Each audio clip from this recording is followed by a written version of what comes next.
내가 오늘 새 오토바이 질렀어.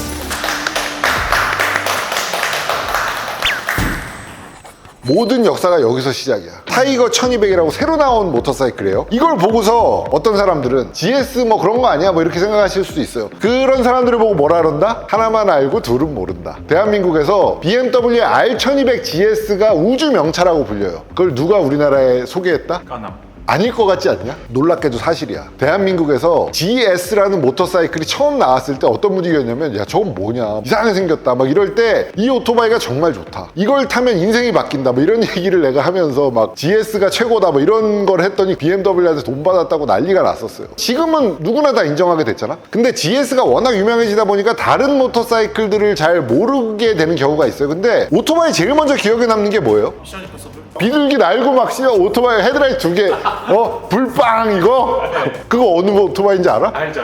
로켓 아닌가요? 로켓이 아니고 스피드 트리플이야. 그레이트 이스케이프. 대탈주. 스팀 맥퀸이 오토바이 타고 가다가 막 팍 점프해가지고 팍 올라가는 거 있지. 그 오토바이가 뭘 것 같아? 타이거야. 이름이 좀 여러 개예요. 타이거란 이름도 있었고 트로피란 이름도 있었는데 사실상 같은 오토바이야. 타이거를 가지고 그걸 찍었어. 근데 사실 그 영화상에서는 독일군 모터사이클을 훔쳐다가 담장을 넘는 거야. 근데 스티븐 맥퀸이 오토바이 잘 타는 사람이었단 말이야. 미국 국가대표였단 말이야. 그러니까 다 됐고 트라이엄프 갖고 와라. 그래서 트라이엄프로 찍은 거야. 그때 탔던 게 타이거야. 근데 타이거가 그 모습 그대로 나오는 게 아니고 시대가 바뀌면서 이렇게 나온 거지. 사실상 트라이엄프의 전설, 사람들이 알고 있는 모든 전설의 시작이 타이거라는 모델이라고 보면 돼. 그러니까 타이거가 새로 나왔는데 뭐 GS 같은 오토바이야 라고 말하는 건 사실 틀린 얘기예요. GS란 모델이 있기도 전부터 타이거의 역사는 시작됐다고 봐야 되죠. 아까 말한 그거 아니야. 눈 두 개 달린 거. 그러니까 눈 두 개 달렸으니까 지금 저 로켓이라 그런 거잖아. 미션 임파서블 2에 나왔던 건 동그랬단 말이야. 그게 첫 번째 세대의 스피드 트리플이야. 근데 이제 계속 그 모양으로 나오기 그러니까 이제 모양이 조금씩 바뀌다 지금 이렇게 되는데 얘는 스피드 트리플. 553 감독 미션 임파서블에 나왔던 그 동그라미 두 개가 지금 이렇게 약간 번영된 거예요. 70년대 80년대에 레이서 레플리카 붐이라는 게 불어요. 그러니까 레이싱에 사용되는 모터사이클을 공도에서 타는 게 막 유행을 해. 그런 모터사이클이 유행을 하다 보니까 뭐 쓰러지기도 하고 넘어지기도 하고 고장나기도 하고 하면서 막 사고 차들이 많아졌을 거 아니야. 앞에 페어링을 뜯어내기 시작해요. 세퍼리트 핸들로 낮게 타는 오토바이는 트랙에서는 편하지만 시내에서는 불편하단 말이야. 그러니까 거기다가 핸들바를 높여 파이프 핸들을 달고 좀 높인 오토바이들이 나오기 시작해. 그걸 뭐라고 부르냐면 스트리트 파이터라고 불러. 오토바이 진화 과정이 이거예요. 모터사이클을 예전엔 다 이렇게 상체를 세우고 탔어요. 근데 속도를 추구하다 보면 이렇게 숙어드는 거야. 그래서 이렇게까지 내려가. 레이서 레플리카까지 내려갔는데 이건 또 너무 숙어 있으니까 다시 올라오는 과정. 레이서 레플리카를 개조해서 카울을 다 뜯어내고 파이프 핸들을 달아서 약간 상체를 높인. 그런데 여전히 스텝의 위치라든지 엔진의 동력 성능 같은 건 경주용 모터사이클에 준하는. 모터사이클의 유행이 어디서 시작되냐면 프랑스에서 시작돼. 프랑스 애들은 뭐다? 미친놈들이야. 피가 뜨거워 얘네들이. 다카르 랠리, 뭐 F1, 르망, 뭐 레이스들이 대부분 저기서 시작했다고. 프랑스에서. 경주용 오토바이를 개조한 네이키드를 타기 시작한 게 프랑스 애들이야. 그리고 거기에 이름을 뭐라고 붙이냐면 서킷용이 아니고 거리용이라는 이름으로 스트리트 파이터라고 불러. 그 스트리트 파이터라는 게 프랑스의 그 약간 미친 오토바이 라이더들 사이에서 인기를 끌기 시작했는데 그걸 최초로 양산한 게 이 스피드 트리플이야. 바이크 시장의 흐름을 명확하게 알고 있었던 모델인 거죠. 그 흐름이 지금까지 오는 거야. 그러니까 실제로 스트리트 파이터라는 장르 이름 자체를 모델명으로 쓰는 애들도 있죠. 두카티. 그 스트리트 파이터를 만든 게 얘네야. 몬스터라든지 스트리트 파이터라든지 여기가 그 원조다라고 봐야 돼요. 근데 우리나라에 소개된 시점이 다르니까 그쪽이 원조라고 착각하는 경우가 있어요. 이게 원조야. 그리고 요 로켓, 요거는 두카티 얘기가 나왔으니까 말이야. 두카티 디아벨 타시는 분들, 대한민국에서 두카티 디아벨을 제일 처음 타본 게 나거든? 타보고 어떤 느낌이었냐면 아, 두카티가 영혼을 팔았구나. 무슨 얘기냐? 얘는 두카티의 디아벨이랑 같은 장르의 모터사이클이에요. 근데 두카티 디아벨이랑 로켓 같은 모터사이클을 뭐라고 부르냐면 퍼포먼스 크루저라고 불러. 지금 이렇게 앉았을 때 모델에 따라 다르지만 기본적으로 얘는 발이 앞으로 가지. 아메리칸 크루저라고 불리는 뭐 할리라든지 이런 모터사이클에 많이 볼 수 있는 발이 앞으로 가는 거야. 얘는 앞으로 가지만 빨간색 얘는 로켓3R이라는 모델인데 얘는 살짝 뒤로 가요. 발이 포워드 컨트롤이라고 부르고 이쯤에 있으면 미드 컨트롤이라고 부르는데, 내가 두카티의 사장이랑 인터뷰를 한 적이 있어. 20년 전에 인터뷰할 때 두카티가 점점 늘어난다, 라인업이. 근데 니네가 절대 만들지 않을 거라고 생각하는 그런 모델이 있을까? 라고 내가 물어봤어. 자기네는 발이 심장보다 앞에 가는 바이크는 안 만들겠대. 안 만들겠다는 만들었어. 근데 만들어도 돼. 사람이란 게 변하지 뭐. 시장이 변하는데 뭐 한 번 내뱉은 거를 바꾸면 안 된다, 이런 법은 없어요. 만들어도 되는데, 내가 실망했던 부분이 뭐냐면 핸들링이 이상해. 그러니까 스포츠 모터사이클이건 아니건 간에 모터사이클에서 가장 중요한 게 저는 핸들링이라고 생각해요. 그러니까 핸들링이라는 게 자전거랑 똑같아. 자전거를 우리가 핸들링 한다는 개념을 가지고 핸들링 하나? 아니지. 본능으로 탄다고. 본능으로 타는 게 뭐냐면 모터사이클, 자전거 마찬가지로 얘네가 알아서 돌아주는 거야. 내가 가고자 하는 방향으로 시선을 돌리면 스티어링 휠이 자동으로 그쪽으로 꺾이면서 가게 하는 거, 그걸 셀프 스티어링이라고 그러거든. 그 셀프 스티어링은 되게 중요해요. 인위적으로 핸들을 꺾어서 그쪽으로 가야 된다면 그건 잘 만든 모터사이클이 아니야. 근데 디아벨이 좀 그런 여지가 있죠. 그리고 타고 저속으로 바이크를 기울였을 때 핸들이 안쪽으로 툭 꺾이는 움직임이 있어. 그러니까 이걸 밀어야 된다고, 계속 저속으로 코너를 돌 때. 디아벨 타는 사람들은 공감할 거예요. 그런데 이 모터사이클이 디아벨보다 덩치가 더 크게 느껴지거든. 로켓의 좋은 점, 스티어링 휠에 부담이 없다는 거야. 지금 말한 것처럼 저속으로 돌 때도 너무나 자연스럽게 쓱 꺾이면서 가고자 하는 방향으로 스티어링 휠이 움직여주고, 얘가 무거워서 뭐 반대로 밀어야 된다거나 이런 부자연스러운 느낌이 전혀 없어요. 그러니까 핸들링이 너무 좋다. 2500cc 모터사이클인데 엔진, 자동차 엔진보다 큰 게 들어가 있는데 스티어링의 움직임이 너무 자연스럽다는 거. 그게 뭐냐면 제대로 만들었다는 얘기야. 서론이 길었어요. 내가 오늘 새 오토바이를 질렀어.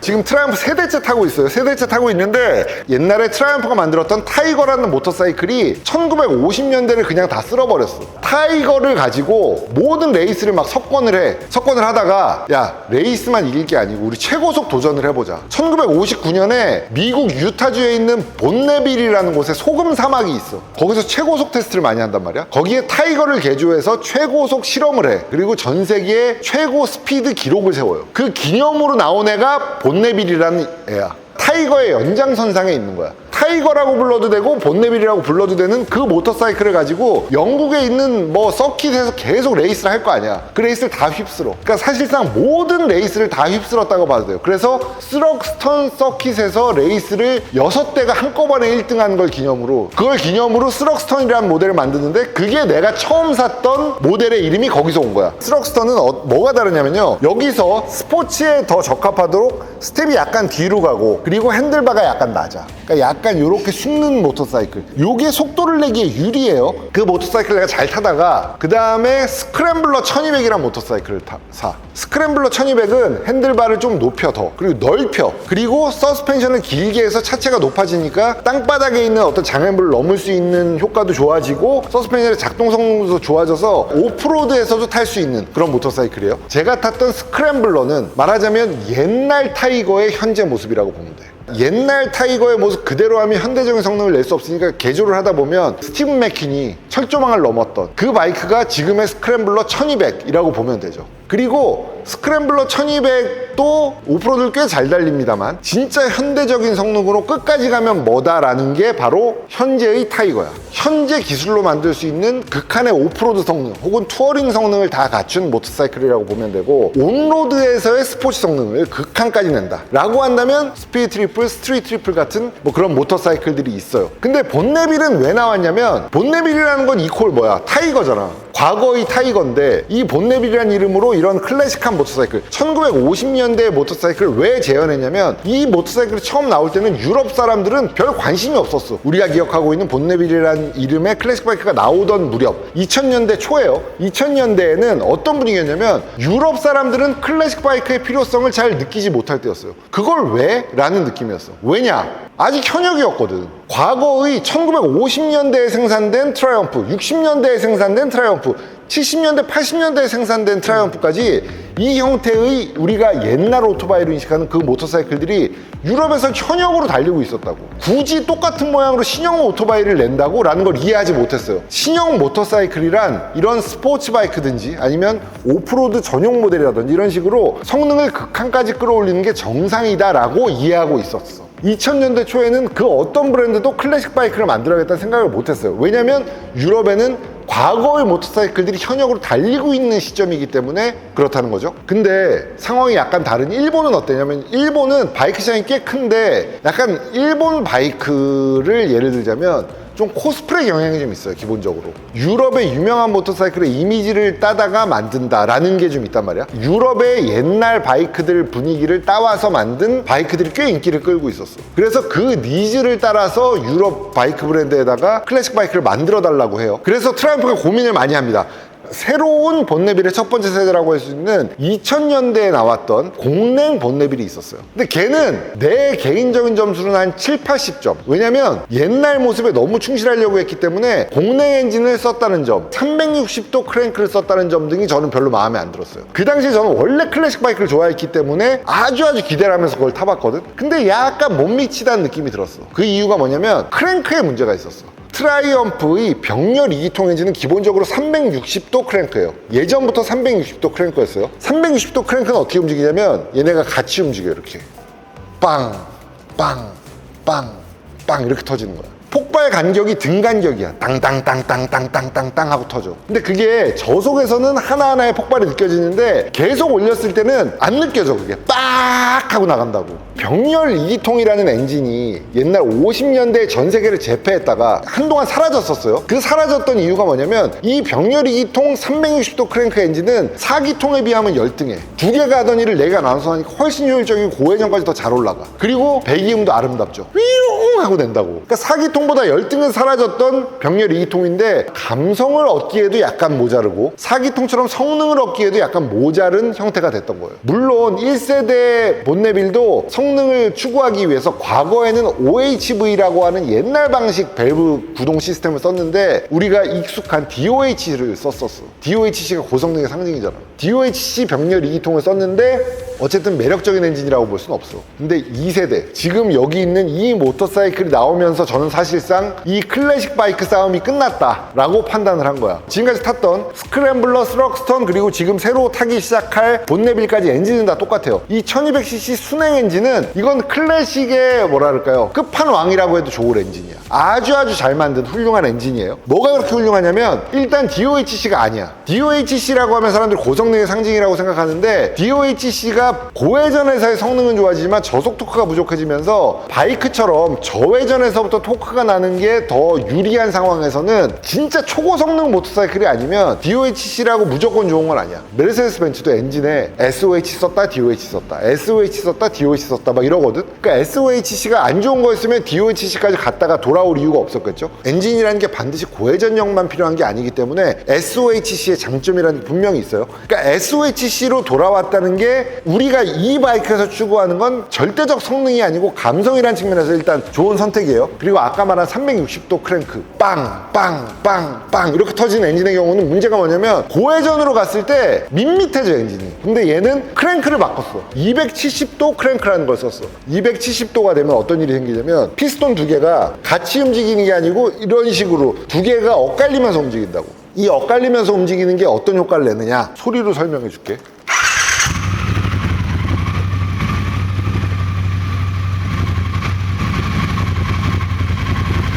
느껴지지? 맥동이 있잖아, 맥동이. 그리고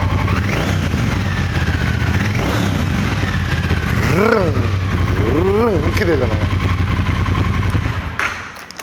이게 270도 크랭크의 존재 이유야. 과거의 모터사이클들은 360도 크랭크일 때도 고회전까지 올라가지 않았고 구동 방식이 OHV라고 하는 OHV라는 게 뭐냐면 할리는 지금도 OHV를 써요. SOHC, DOHC 있잖아. 그 SOHC 이전에 있던 게 OHV야. 옛날에 썼던 거야. 우리나라에서는 OHV 엔진은 사라진 지가 너무 오래됐고 경운기 같은 거에 쓰이던 엔진. 그러니까 옛날 방식 엔진이라고. 얘는 크랭크의 캠이 돌아가는 것과 밸브의 구동을 뭘로 하냐면 젓가락 두 개가 들어가 있어요, 엔진 안에. 그 젓가락으로 밸브를 움직인단 말이야. 그러니까 유격이 많아. 돌렸을 때 명쾌하게 같이 움직이질 않아요, 엔진이. 그래서 우두두두둥 이런 느낌이 나와. OHV일 때는. 그런데 OHV 구조를 지금 쓸 수는 없으니까 SOHC나 DOHC를 바꾸고 나면 엔진이 너무 균일해지면서 재미가 없어진다고. 360도 크랭크일 경우에. 그래서 과거의 엔진의 맛을 내려면 우두두두둥 하는 그 느낌을, 맥동감을 내려면 어떻게 해야 되느냐 고민한 끝에 트라이언프는 270도 크랭크가 맞다고 생각한 거야. 엔지니어링적으로 따지면 360도 크랭크일 때 절대 성능을 내기는 더 쉬워요. 그렇다고 360도 크랭크를 운동 성능을 따라갈 수 없느냐 하면 그건 아니야. 그건 다른 기술로 커버할 수가 있어. 그리고 또 한 가지 장점이 있어요. 트랙션 성능에서도 270도 크랭크가 유리해. 360도 크랭크는 엔진이 어떻게 폭발하냐면 빵빵빵빵 등간격으로 폭발을 해요. 그리고 270도 크랭크는 어떻게 폭발하냐면 빵 빠방 빵 빠방 빵빵 이런 식으로 폭발한다고. 부등간격 폭발이야. 근데 그 부등간격이 트랙션을 더 라이더한테 잘 느끼게 해주는 효과가 있어. 왜냐면 고회전으로 갔을 때 빵빵빵빵빵빵 등간격은 그게 너무 촘촘해지면서 라이더가 그 타이어가 바퀴를 잡는 걸 못 느낄 수가 있거든. 근데 얘는 그 중간중간에 틈을 미세하게나마 느낄 수 있다고. 그러니까 트랙션 성능을 라이더가 느끼기가 더 좋다라는 거야. 지금 이 얘기는 제가 지어내거나 뭐 억측으로 해석한 게 아니고 모터사이클 레이스에서도 끊임없이 논의되는 주제예요. 레이싱용 모터사이클에서도 그런 고민을 많이 해. 똑같은 엔진을 가지고 크랭크 축이라든지 폭발 간격을 달리해서 연구를 많이 하거든. 빅뱅 엔진이냐 스크리머 엔진이냐 뭐 이런 차이예요. 빅뱅이라는 건 빵 빠방이라고 해서 빵 빠방에서 빠방이 같이 터지니까 빅뱅 폭발이 더 크다. 그 토크감을 더 크게 느낄 수 있다는 거고, 스크리머는 등간격으로 계속 폭발하는 게 연결되다 보면 울부짖는 것 같다라서 하고 간다고 해서 스크리머라고 부르는 거야. 그러니까 스크리머 엔진이냐 빅뱅 엔진이냐 두 개에 대한 그 고민은 많이 있는데, 사실상 90년대부터 스크리머보다도 빅뱅이 인간에게 더 이해하기 쉽다라는 결론이 사실상 나온 상태야.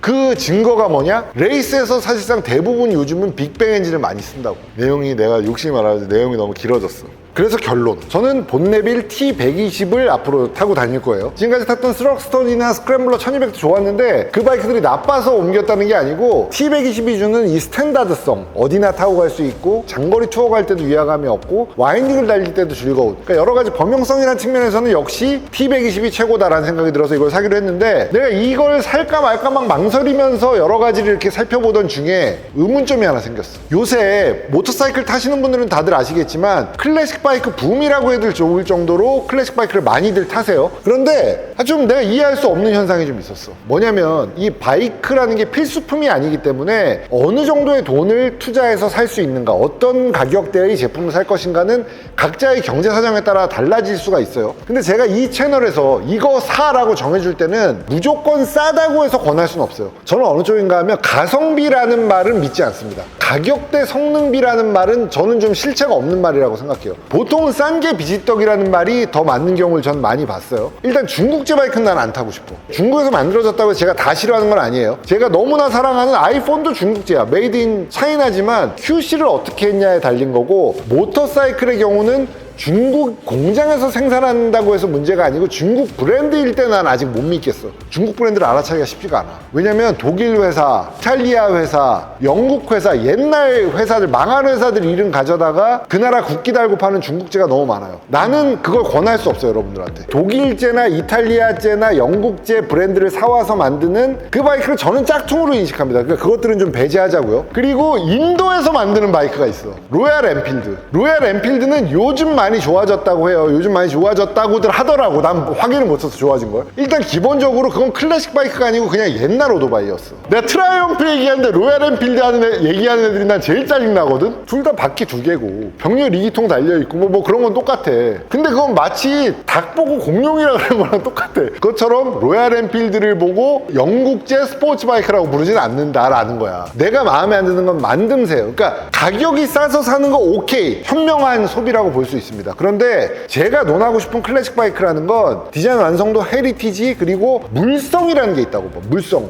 말하자면 퀄리티지. 나사 하나까지도 아름다운 거 타고 싶다고. 나는 내 채널에서 추구하는 바는 그거야. 나사가 이거 녹슬 것 같은데 그런 거 권하기 싫어. 그러니까 좋은 예가 뭐냐면 가와사키 G900RS를 타보니까 너무 좋았어. 마음에 안 들었던 부분들이 있어요. 뭐냐면 탱크의 형상이 12% 정도 부족해. 프레임도 다른 데서 갖고 오다 보니까 프레임도 요건 좀 요런 형태였으면 좋겠는데 라는데 그게 이제 커버가 안 돼. 또 한 가지, 시트에 보면 이게 뭐냐면 이게 뒷사람을 위한 그랩바예요. 뒤에 사람이 앉아 이걸 잡는 거야. 근데 좀 불안해서 잘 안 잡아. 잘 안 잡는데 어쨌든 이게 있는 이유는 그거다 이거야. 근데 이거 봐봐요. 여기에 들어가서 어떻게 되지? 요 안으로 싹 들어가지. 안 잡아도 되고 요걸 잘라내고 싶은 마음이 안 들게 그냥 잘 이렇게 디자인적으로 이렇게 잘 돼 있잖아. 근데 G900 RS 자료 사진 넣어줘봐. 여기다가 이렇게 금속판으로 이걸 박아놨는데 그 금속판이 병신같이 생겼어. 그것 때문에 나는 사기 싫어지더라고. 근데 그걸 뭐 커스텀을 할 거야? 그럼 뭐 어떻게 바꿔? 바꿀 수도 없는 부품인데 심지어 눈에 잘 띄는 부품인데 그게 있으니까 그거 하나로 완성도가 낮아 보이고 다른 단점들이 보이기 시작해요. 그리고 국내 가격을 알아봤다? 어머나, 알라인 T사 씨발 미쳤냐? 내가 총 맞았냐? 그 돈 주고 그걸 사게? 가격이 너무 비싸다는 거예요. 가와사키 사장님들 다 나 아는 사이야. 내가 약간 미안해, 그 사람들한테는. 그럼에도 불구하고 가와사키의 국내 수입 가격은 너무 비싸. 그건 난 납득할 수 없어. 한 200~300만 원씩 다 깎아야 정상가야. 본사에서 제공하는 가격이 너무 비싸다? 그럼 싸웠어야지. 다른 일제랑 맞췄어야지. 유럽제랑 가격을 맞춰놓으면 안 되죠. 원래 그 가격이 아닌데. 이 얘기가 동일하게 적용되는 애가 있어요. 가격이 거의 비슷한데 저걸 왜 사지라는 애가 있었거든. 그게 W800이라는 애야. 저랑 친하신 가와사키 사장님 여러분들한테는 죄송한데요, W800을 왜 사는지 난 이해할 수가 없어요. W800은 W650이라는 이름으로 20세기에 나온 오토바이거든. 1990년대 말에 나왔다고. 나는 그 나왔을 때 시승하고 시승기 썼던 사람이야. 내가 오래됐잖아, 사람이. 그때도 별로 훌륭한 오토바이는 아니었어. 그냥 수많은 일제 레트로 바이크 중에 하나였지 뭔가 뭐 획을 그었다거나 그건 아니었다고. 가와사키가 예전에 메구로란 이름의 모터사이클 회사를 인수할 때 만들었던 W1이라는 오토바이의 재현이다라고 주장하고 있어요. W1이 뭐냐면 BSA가 옛날에 만들었던 오토바이의 일본 버전이야. 근데 언제 가져왔느냐? 영국에서 족밥나고 망한 다음에 일본에서 생산을 시작했어. 트라이엄프한테 발리고 중단된 이후에 나왔다. 그러니까 그 오토바이 명맥은 끊어졌어요. 끊어진 다음에 BSA는 뭘 만들었냐? 트라이엄프 오토바이 가져다가 이름을 BSA라고 붙여서 팔던 회사야. 명맥이 사실상 사라진 회사의 제품을 일본이 카피했는데 그 헤리티지를 살렸다는 거예요. 그러니까 클래식 바이크의 정통 역사에 위치하지 않았고 과거에도 훌륭하지 않았는데 지금 와서 훌륭하다고 하기에는 약간 소비자 기만이 아닌가라는 생각이 나는 드는 거예요. 그리고 몇 번 단종됐지 걔? W650이 나오다 W800이 나오다 단종됐다 또 나왔거든. 그 얘기는 뭐냐면 환경 규제를 못 맞춰가지고 단종될 수밖에 없었고, 각종 부품들이 만들다 보면 금형 자체가 마모가 돼요. 자동차도 마찬가지로 페이스리프트라는 걸 하는 이유가 뭐냐면 만들다 보면 금형도 이렇게 달아. 그래서 그 금형을 다시 만드느니 그냥 뭐 다른 디자인으로 만들자라고 하는 경우가 있어요. 그러니까 여러 가지 이유로 환경 규제도 못 맞추지만 제작도 20년 가까이 하다 보면 이 제작 기계들도 망가지니까 다시 만드느니 단종시키자라고 해서 단종을 시켰던 거야. 탱크 형상이 바뀐 게 디자인 개선 뭐 이런 거 아니고 금형이 오래돼가지고 다시 만들어낸 거야. 다시 만들 수 있는 건 다시 만들고 원래 있던 건 원래대로 쓴다고 해도 20여 년은 좀 길어요. 그 20여 년이란 세월이 EF 소나타랑 현행 소나타랑 경쟁하는 거랑 똑같다고. T100 가격이랑 비슷하거든, W800이. 근데 W800을 사는 이유는 나는 이해할 수가 없어요. 이건 브랜드 어디 편을 드는 게 아니고 그냥 평론가로서 두 개의 모터사이클을 비교해서 말씀드리는 거고, 그리고 W800을 권하는 사람들이 많이 있을 거예요, 인터넷 같은데. 그 이유는 뭐냐면 내가 타고 있기 때문, 첫 번째. 두 번째는 전문가들, 그러니까 오토바이 업계에 종사하는 사람들이 그 바이크를 권하는 이유는 뭐냐면 딜러망의 형태에 있다.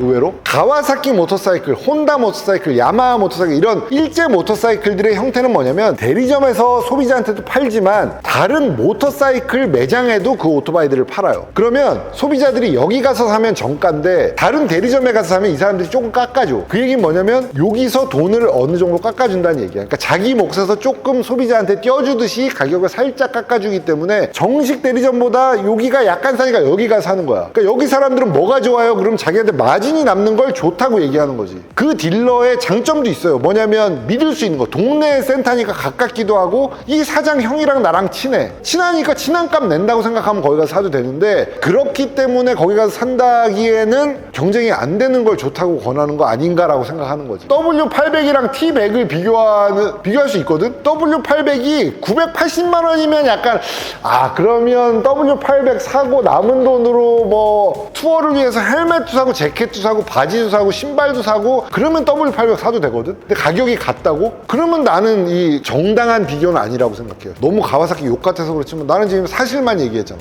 지금 트라이엄프에 와서 이 얘기를 하니까 좀 이상하다고 느낄 수도 있는데 반박 불가한 얘기 아닌가? 핸들링 엔진 브레이킹은 일단 경쟁이 안 되죠. 엔진 필링에 있어서 약간 그 차이가 있을 수 있어. 시동을 빵 걸었을 때 W800 엔진이 좋다고 느낄 수 있어. 왠지 알아? 진동이 세거든. 아, 오토바이는 이 힘이 있어야 되지 않나? 근데 얘는 소리도 약간 푸르릉 푸르릉 하고 돌 때 진동이 없이 부릉부릉 돌아가니까 아, 얘는 좀 약간 여자 느낌이고 걔는 좀 남성, 아, 사나이는 가와사키지 이럴 수 있거든. 모터사이클을 오래 탄 사람들은 이 엔진이 좋다고 느낄 것이고, 처음 타는 사람들은 처음 시동 걸었을 때 자극을 좋다고 느끼실 수도 있어요. 고회전 진동은 뭐 W800 타는 사람들은 다 이야기하는 불만 아닐까? 그 진동은 뭐 어떻게 할 수가 없는 진동이고, 또 뭐 어디 이상 올라가면 좀 잦아들어요 뭐 이런 얘기들 많이 하거든. 그럼 계속 돌리고 타게 막 이러면서 타게 클래식 바이크 타면서? 아니잖아. 어떤 속도역이건 도동거리는 엔진의 질감을 느낄 수 있어야 제대로 된 클래식 바이크라고 저는 생각해요. 트라이엄프의 이 엔진은 시속 20km건 30km건 40km건 50km건 60km건 80km건 100km건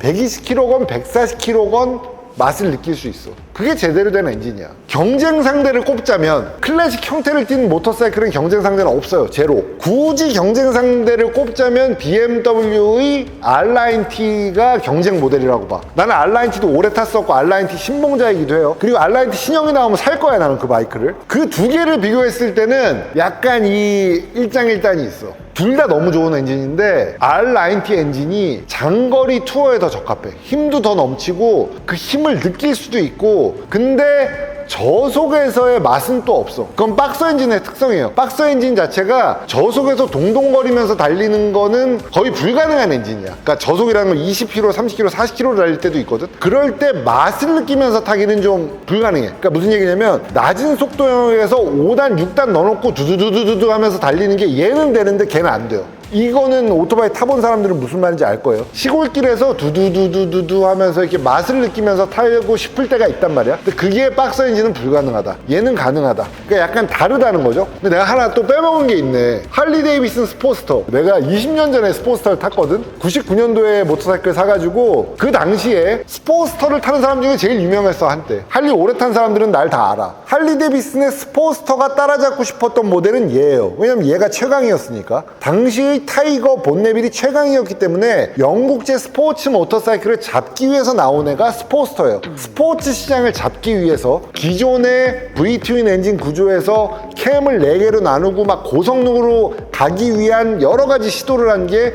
스포스터의 XL이라는 엔진과 그 계열 모터사이클들이에요. 그런데 갈 길을 잃었지, 걔네들은 사실상. 갈 길을 잃었다는 게 무슨 말이냐면 실제로 스포츠를 하려면 너무 많은 투자가 필요해. 왜냐면 서스펜션도 별로고 엔진 너무 무겁고 셰시에 분더더기가 너무 많아. 그러니까 이 본네빌 수준의 달리기 성능을 스포스터로 추구하려면 돈 너무 많이 들어. 그냥 이거 사는 게 나아. 그러니까 따라잡을 수가 없어, 사실상. 설계상으로. 지금 내가 얘기한 건 한 세대 전 스포스터. 근데 얼마 전에 스포스터가 새로 나왔잖아. 그 스포스터는 또 명백하게도 스포스터가 뭔지 모르고 만든 스포스터야. 영국제 스포츠 바이크를 따라잡기 위해서 만든 바이크예요. 근데 꼭 그걸 지켜야 될 필요는 없어. 딴 데로 가도 돼. 가도 되는데 결국 원하는 게 빅트윈 살 돈 없는 사람들이 사는 저렴한 할리를 만들고자 했던 건가? 뭘 추구하는지를 모르겠는 오토바이를 만들어놨어. 할리 데이비슨도 몰라, 뭘 만들고 싶은지. 나이트스터가 스포스터잖아, 사실은. 스포스터가 포워드 스텝으로 스포츠차 한다고? 개념이 혼재돼가지고 제대로 뭘 하고 싶은지 모르게 바뀌어버렸어요. 근데 어쨌든 제 옛날 할리 데이비슨 스포스터 시승기를 보신 분들은 아마 기억하실 텐데, 내가 스포스터로 하고 싶은 건 영국제 스포츠 바이크를 따라가고자 했던 스포스터의 본래 취지를 살리겠다라는 게 내가 하고자 했던 거야. 내가 궁극적으로 담고 싶었던 게 얘야.